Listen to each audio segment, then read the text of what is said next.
નમસ્કાર મિત્રો, શેર બજાર ગુજરાતી યુટ્યુબ ચેનલમાં તમારા બધાનું સ્વાગત છે। મિત્રો, આજે આપણે એક એવી કંપની વિશે વાત કરવાના છીએ જે કંપનીને 15,000 કરોડ રૂપિયાનો એક બહુ મોટો ઓર્ડર મળ્યો છે અને આ કંપની પણ સરકારી કંપની છે।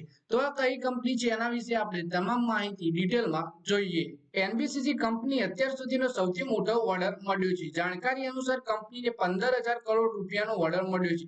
શુક્રવારે 9 ઓગસ્ટના રોજ એનબીસીસીના શેર 8% વધારેની તેજી સાથે 184.18 સ્તર પર કારોબાર કરી રહ્યા છે। એટલે કે કંપની છે એનબીસીસી ની અને કંપનીને અત્યાર સુધીનો સૌથી મોટો ઓર્ડર 15,000 કરોડ રૂપિયાનો મળ્યો છે અને શેરમાં આજે 8% તેજી પણ જોવા મળી રહી છે। આ ફંડની ઓર્ડર ક્યાંથી મળ્યો એના વિશે વાત કરીએ તો એનબીસીસી ને શ્રીનગર ડેવલપમેન્ટ ઓથોરિટી તરફથી આ ઓર્ડર મળ્યો છે।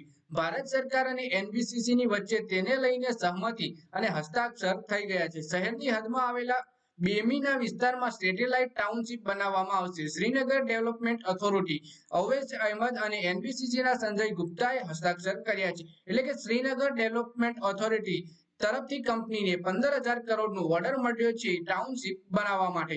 એક સત્તાવાર પ્રવક્તાએ જણાવ્યું કે આ ઓર્ડર 5 વર્ષમાં પૂરો થશે। આમાં plot, villa, apartment, commercial complex, indoor સહિત રમત કેન્દ્ર અને બધી આધુનિક સુવિધાઓની સાથે 5 સ્ટાર રિસોર્ટ પણ હશે। એટલે કે 5 વર્ષમાં આવું પૂરો ઓર્ડર કરવાનો છે। પછી આપણે શેરના પ્રદર્શન વિશે વાત કરીએ તો એક મહિનામાં કંપનીના શેર 3% ઘટ્યા છે, જ્યારે 3 મહિનામાં શેરમાં 40%ની તેજી આવી છે। એક વર્ષમાં શેરે 200% અને 3 વર્ષમાં 280%નું રિટર્ન આપ્યું છે રોકાણકારોને। એટલે કે એક વર્ષમાં જ રોકાણકારોને બહુ ભારે રિટર્ન આપ્યું છે કંપનીએ।